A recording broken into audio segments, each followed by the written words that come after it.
Hello friends, welcome to my channel exam tricky.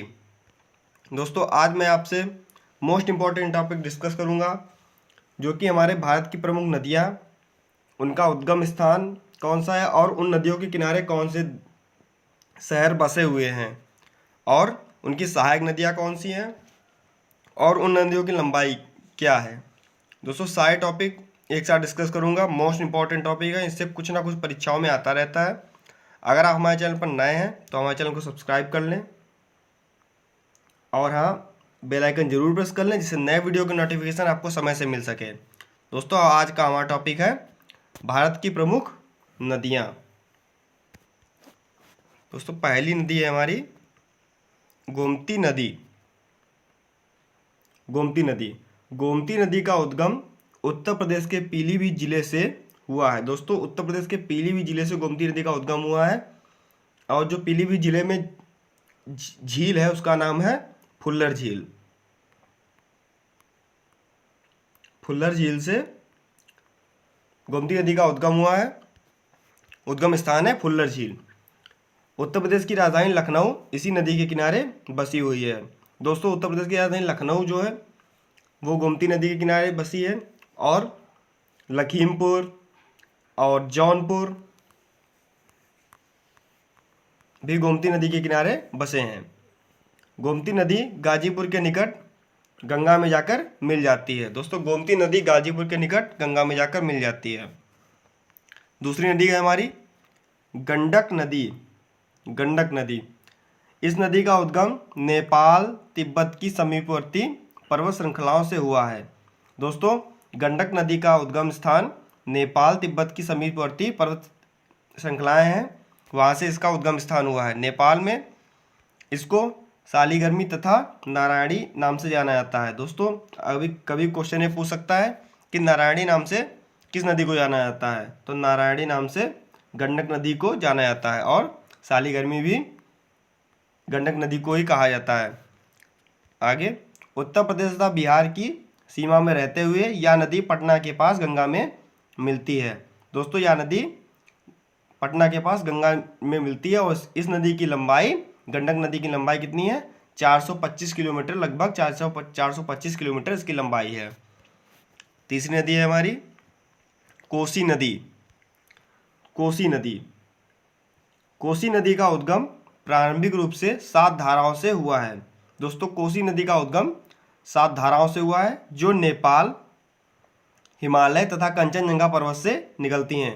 जो ये 7 धाराएं हैं, नेपाल, हिमालय और कंचनजंगा पर्वत से निकलती हैं। इन धाराओं में सबसे बड़ी धारा अरुणा है।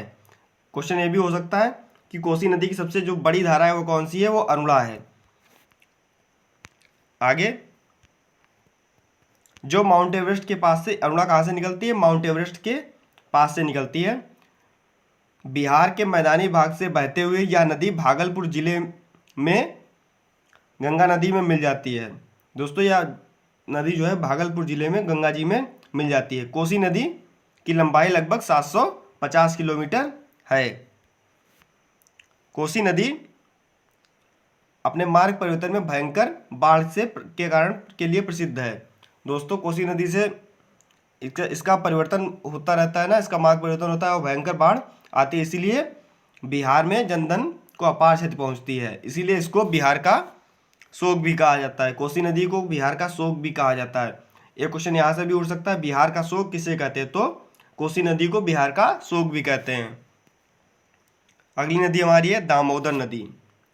दामोदर नदी, इस नदी का उद्गम छोटा नागपुर के पठार में स्थित पलामू पहाड़ी से हुआ है। दोस्तों, दामोदर नदी का उद्गम छोटा नागपुर में स्थित पलामू पहाड़ी से हुआ है। यह झारखंड में बहती हुई पश्चिम बंगाल में प्रवेश करती है। दोस्तों, जो दामोदर नदी है यह झारखंड से बहती हुई पश्चिम बंगाल में प्रवेश करती है तथा हुगली नदी में मिल जाती है। दोस्तों, हुगली नदी की सहायक नदी है दामोदर नदी। दामोदर नदी द्वारा पश्चिम बंगाल में बाढ़ से भारी तबाही होती है। दोस्तों, पश्चिम बंगाल में बाढ़ से दामोदर नदी के द्वारा भारी तबाही होती है, इसीलिए पश्चिम बंगाल को दामोदर जो नदी है उसको पश्चिम बंगाल का शोक कहा जाता है।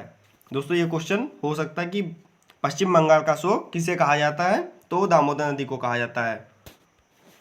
इस नदी पर दामोदर घाटी परियोजना संचालित है, जो अमेरिका की टेम्स नदी परियोजना पर आधारित है।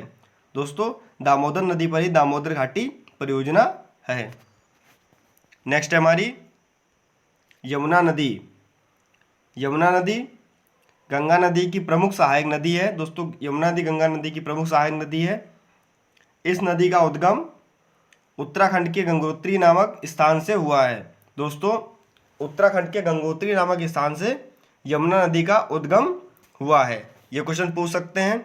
यमुना नदी के किनारे दिल्ली, मथुरा, आगरा, इटावा जैसे बड़े शहर बसे हुए हैं। दोस्तों यमुना नदी के किनारे दिल्ली, मथुरा, आगरा, इटावा जैसे बड़े शहर बसे हुए हैं। क्वेश्चन यहाँ से भी उठ सकता है कि मथुरा किस नदी के किनारे बसा हुआ है, तो हम यमुना नदी लगाएंगे। यह लगभग 1376 किलोमीटर का सफ़र तय करके इलाहाबाद के पास प्रयाग में गंगा में मिल जाती है। दोस्तों यह 1376 किलोमीटर का सफ़र तय करके यह प्रयाग में गंगा नदी में मिल जाती है। आगे प्रयाग में यमुना एक विशाल नदी के रूप में प्रस्तुत होती है और वहाँ प्रसिद्ध ऐतिहासिक किले के नीचे से गंगा से निकलती है। दोस्तों जो प्रयाग में किला है उसी के नीचे से ही गंगा जी में आकर के ये मिलती है प्रयाग में। वहाँ पे इसीलिए संगम बोलते हैं, गंगा और यमुना का संगम होता है। ब्रज की संस्कृत में यमुना का महत्वपूर्ण स्थान है।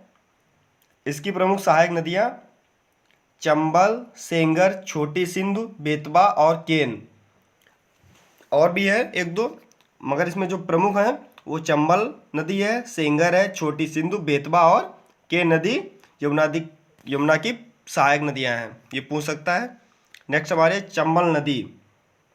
चंबल नदी मध्य भारत में यमुना नदी की सहायक नदी है। चंबल नदी जो है वो मध्य भारत में यमुना नदी की सहायक नदी है। यह नदी जानापाव पर्वत वांचुपाइट महू से निकलती है। दोस्तों यह जो नदी है चंबल नदी है जानापाव पर्वत में वांचुपाइट महू से निकलती है। इसका प्राचीन नाम जो है वो चमरावती है। इसका प्राचीन नाम क्या है? चमरावती। चंबल नदी का प्राचीन नाम चमरावती है। इसकी सहायक नदियाँ सिप्रा, सिंधु और कुनू नदी है। दोस्तों चंबल नदी की सहायक नदियाँ हैं सिप्रा, सिंधु और कुनू नदी। यह नदी उत्तर भारत तथा मध्य भारत में राजस्थान के कोटा तथा धौलपुर, मध्य प्रदेश के धार, उज्जैन, रामलाल और भिंड आदि जिलों से होकर बहती है। दोस्तों क्वेश्चन यहाँ से भी उठ सकता है, कौन कौन से जिलों से होकर बहती है? तो राजस्थान के कोटा, ये जो मुख्य हैं, उज्जैन, भिंड और भी सारे मुख्य हैं, मगर ये 3 ज़्यादा मुख्य हैं। यह नदी यमुना में शामिल होने से पहले राजस्थान तथा मध्य प्रदेश के बीच की सीमा बनाती है। दोस्तों यह नदी जब यमुना जी से मिलती है तो राजस्थान और मध्य प्रदेश के बीच की सीमा बनाती है चंबल नदी। तथा इस पर 4 विद्युत परियोजनाएं हैं, गांधी सागर, राणा सागर, जवाहर सागर, कोटा बैराज। दोस्तों 4 विद्युत परियोजनाएं हैं चंबल नदी पर। पहली है गांधी सागर, राणा सागर, जवाहर सागर, कोटा बैराज। इसकी लंबाई 965 किलोमीटर लगभग है। हो सकता है गांधी सागर परियोजना किस नदी पर है? दोस्तों ये भी पूछ सकता है राणा सागर परियोजना, या चारों में से कोई भी एक उठा के पूछ सकता है कि ये परियोजना किस पर है। तब आप चंबल नदी आंसर टिक करेंगे। इसके आगे है झेलम नदी। झेलम नदी का उद्गम कश्मीर घाटी की शेषनाग झील से बेरीनाग नाम अपना स्थान से हुआ है। शेषनाग झील में जो बेरीनाग नामक स्थान है वहाँ से हुआ है। बूलर झील में मिलने के बाद यह पाकिस्तान में प्रवेश करती है। बूलर झील में मिलने के बाद यह नदी जो झेलम नदी है वह पाकिस्तान में प्रवेश करती है तथा चेनाब नदी में मिल जाती है झेलम नदी की कुल लंबाई 724 किलोमीटर लगभग है तथा भारत में इसकी लंबाई 400 किलोमीटर है। क्योंकि नेक्स्ट हमारी है व्यास नदी। इस नदी का उद्गम हिमाचल प्रदेश में वृहद हिमालय के रोहतांग दर्रे पर 4361 मीटर की ऊंचाई से होता है। दोस्तों व्यास नदी रोहतांग दर्रे पर 4361 मीटर ऊंचाई से इसका उद्गम स्थान है। यहाँ से यह कुल्लू घाटी से होते हुए दक्षिण की ओर बहती है। यहाँ पर सहायक नदियों को अपने में मिलाती है। फिर यह पश्चिम की ओर बहती हुई मंडी नगर से होकर कांगला घाटी में आ जाती है। घाटी पार करने के बाद व्यास पंजाब में प्रवेश करती है। वह दक्षिण में घूम जाती है और फिर दक्षिण पश्चिम 470 किलोमीटर बहने के बाद आर्की में सतलज नदी में मिल जाती है। व्यास नदी 326 ईस्वी पूर्व में सिकंदर महान के आक्रमण की अनुमानित पूर्वी सीमा मानी जाती है। दोस्तों सिकंदर महान जब 326 ईस्वी पूर्व आया था तो इसकी जो अनुमानित सीमा है वो व्यास नदी ही मानी जाती है। नेक्स्ट है हमारा गंगा नदी। वेरी इंपॉर्टेंट है ये। गंगा, यमुना, व्यास, चंबल ये सब नदियाँ हैं जो इम्पोर्टेंट हैं। गंगा नदी का उद्गम उत्तराखंड के गोमुख हिमनद के गंगोत्री ग्लेशियर से हुआ है। वास्तव में अलकनंदा तथा भागीरथी के देवप्रयाग में मिलने पर यह गंगा नदी कहलाती है। इलाहाबाद के निकट गंगा यमुना से मिलती है। अभी मैंने दोस्तों बताया था कि किले के पास से जो प्रयाग में गंगा और यमुना मिलती हैं वहाँ पे, इसलिए इसे संगम या प्रयाग कहा जाता है। यह नदी दक्षिण पूर्व की ओर बहते हुए बांग्लादेश में प्रवेश करती है। यहाँ से इसे पद्मा नाम का दिया जाता है। दोस्तों जब बांग्लादेश में प्रवेश करती है तो गंगा नदी का नाम पद्मा हो जाता है। वहाँ पे लोग इसे पद्मा कहते हैं। बांग्लादेश में समुद्र में मिलने से पहले ब्रह्मपुत्र नदी से मिलती है तो उसका नाम मेघना हो जाता है। जब बांग्लादेश में समुद्र में मिलती है उसके पहले जब ब्रह्मपुत्र नदी से मिलती है गंगा नदी तो वहाँ पे उसका नाम मेघना हो जाता है। और बांग्लादेश में जैसे ही प्रवेश करती है तो उसका नाम पद्मा। इस नदी की लंबाई लगभग 2525 किलोमीटर है। भारत में इसकी लंबाई 2510 किलोमीटर है। गंगा नदी पश्चिम बंगाल में विश्व प्रसिद्ध सुंदरवन डेल्टा का निर्माण करती है। सुंदरवन डेल्टा पश्चिम बंगाल में जो है उसका गंगा नदी निर्माण करती है। गंगा नदी की प्रमुख सहायक नदियाँ यमुना, चंबल, बेतवा, शारदा, केन, रामगंगा आदि हैं। दोस्तों इसकी सहायक नदियाँ यमुना, चंबल, बेतवा, शारदा, केन, रामगंगा आदि हैं। नेक्स्ट है हमारा घाघरा नदी। घाघरा नदी ये भी इम्पोर्टेंट है। नदियाँ सारी इंपॉर्टेंट है, इनसे कुछ ना कुछ तो जरूर पूछा ही जाता है। बाकी घाघरा नदी है ये तो इम्पोर्टेंट है ही। घाघरा नदी या करनाली नदी, इसके दो नाम हैं, घाघरा नदी या करनाली नदी। गंगा की प्रमुख सहायक नदी है। ये भी एक गंगा की प्रमुख सहायक नदी है। यह दक्षिण तिब्बत के ऊंचे पर्वत शिखर हिमालय से निकलती है। दोस्तों यह दक्षिण तिब्बत के ऊंचे पर्वत शिखर हिमालय से निकलती है। इसके बाद यह नेपाल से होकर बहती है। भारत के उत्तर प्रदेश तथा बिहार में प्रभावित होती है। दोस्तों यह नेपाल से होकर बहती हुई भारत के उत्तर प्रदेश एवं बिहार राज्य में प्रवाहित होती है। इसकी लंबाई 1080 किलोमीटर है। यह बहराइच, सीतापुर, गोंडा, बाराबंकी, अयोध्या, बलिया आदि शहरों के क्षेत्र से होकर गुजरती है। दोस्तों इसके जो क्षेत्र हैं बहराइच, सीतापुर, गोंडा, बाराबंकी, अयोध्या, बलिया ये सब इसके क्षेत्र हैं। नेक्स्ट है हमारा सतलज नदी।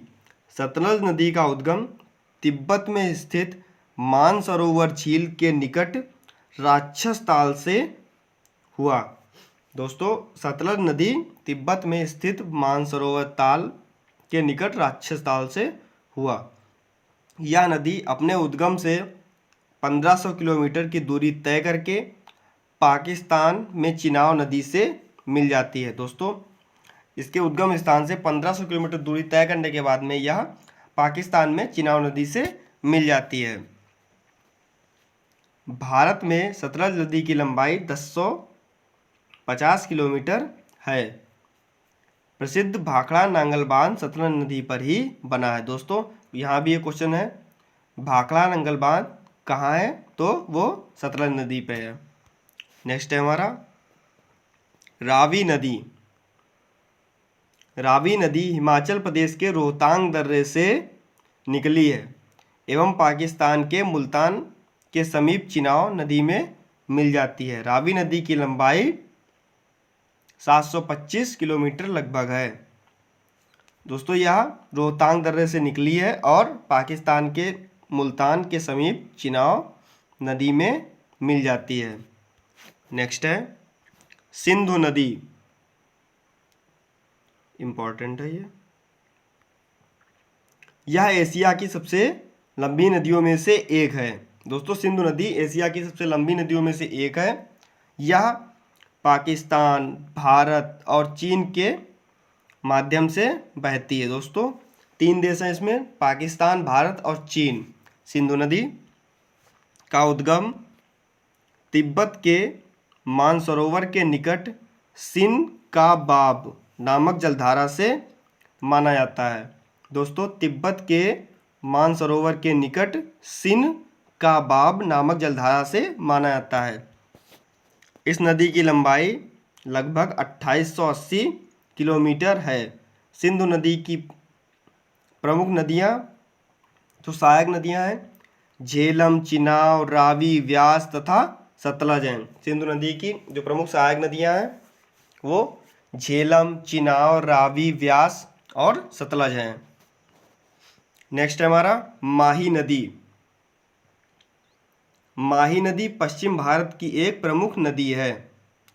इसका उद्गम मध्य प्रदेश के धार जिले के समीप मिंडा ग्राम की विंध्याचल पर्वत श्रेणी से हुआ है। दोस्तों माही नदी का जो उद्गम है मिंडा ग्राम की विंध्याचल पर्वत श्रेणी से हुआ है। यह दक्षिणी अरावली में जयसमंद झील से प्रारंभ होती है। यह गुजरात के खंभात की खाड़ी में गिरती है। दोस्तों यह गुजरात में खंभात की खाड़ी में गिर जाती है। यह नदी कर्क रेखा को 2 बराबर भागों में काटती है। दोस्तों अगर क्वेश्चन उठेगा तो माही नदी कर्क रेखा को कितने भागों में काटती है? 2 बराबर भागों में काटती है। ऐसी कौन सी नदी है जो कर्क रेखा को 2 बराबर भागों में काटती है? तो वहाँ पे माही नदी। आगे सोम, जाखम, चाप, अनास माही नदी की प्रमुख सहायक नदियाँ हैं। इसकी कुल लंबाई 576 किलोमीटर है। सोम, जाखम, चाप, अनास माही की प्रमुख सहायक नदियाँ हैं। इसकी कुल लंबाई 576 किलोमीटर है। माही नदी कर्क रेखा को 2 बराबर भागों में काटती है। मोस्ट इंपॉर्टेंट क्वेश्चन है। नेक्स्ट है साबरमती नदी। साबरमती नदी राजस्थान के उदयपुर में अरावली पर्वत श्रृंखला से निकलती है। दोस्तों साबरमती नदी जो है वह राजस्थान के उदयपुर में अरावली पर्वत श्रृंखला से निकलती है तथा खंभात की खाड़ी में मिल जाती है। इस नदी के किनारे अहमदाबाद, गांधीनगर बसे हुए हैं। दोस्तों साबरमती के किनारे अहमदाबाद और गांधीनगर बसे हुए हैं जिसकी लंबाई 371 किलोमीटर है। साबरमती नदी के जल का प्रयोग गुजरात की सिंचाई एवं विद्युत उत्पादन में किया जाता है। नेक्स्ट है हमारा ताप्ती नदी। ताप्ती नदी का उद्गम मध्य प्रदेश के बैतूल जिले के मुल्ताई नगर के पास हुआ है। दोस्तों मुल्ताई नगर के पास ताप्ती नदी का उद्गम स्थान है।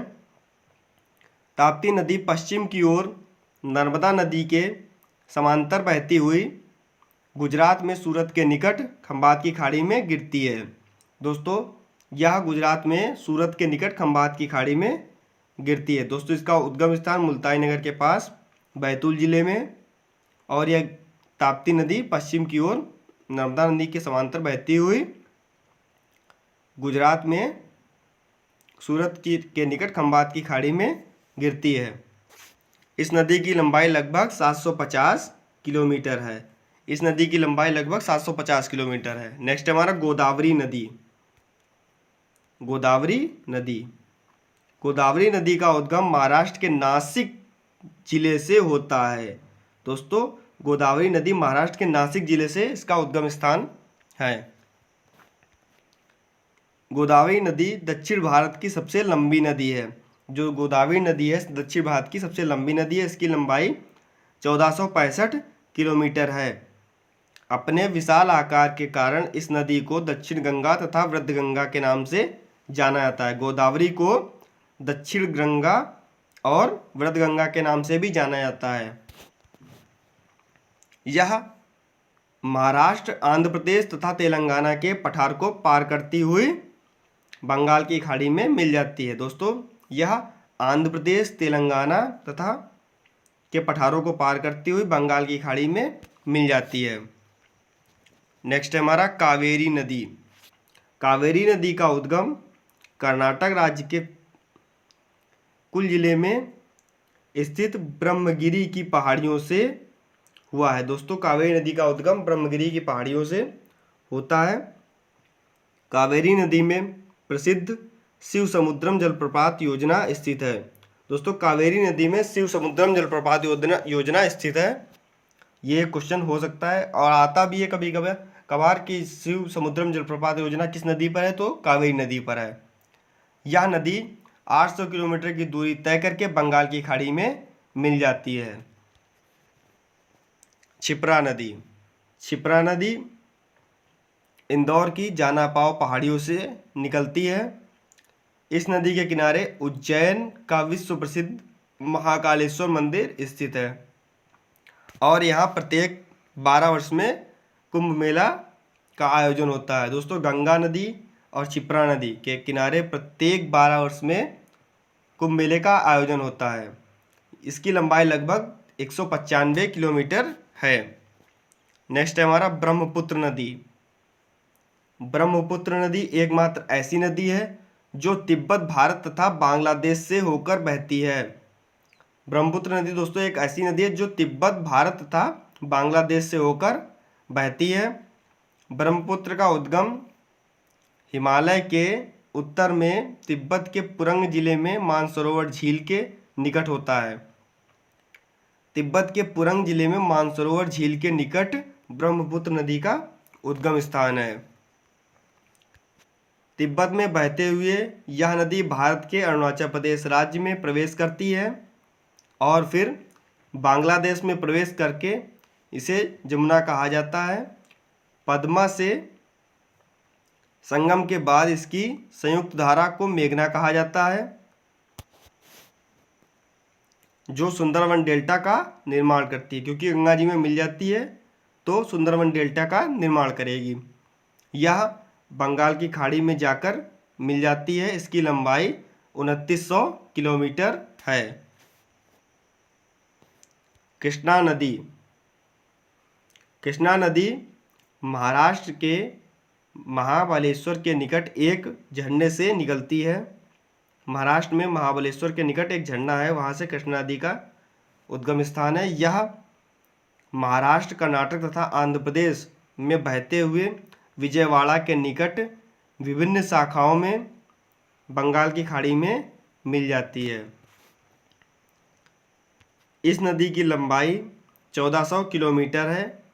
कृष्णा नदी पर नागार्जुन सागर परियोजना है। दोस्तों इंपॉर्टेंट क्वेश्चन है, नागार्जुन सागर परियोजना किस नदी पर है, तो वह कृष्णा नदी पर है और इसके किनारे हैदराबाद बसा हुआ है। ये भी इम्पॉर्टेंट है। दोस्तों अगर आपको हमारा वीडियो अच्छा लगा हो तो हमारे वीडियो को लाइक कीजिएगा, चैनल को सब्सक्राइब कीजिएगा। धन्यवाद।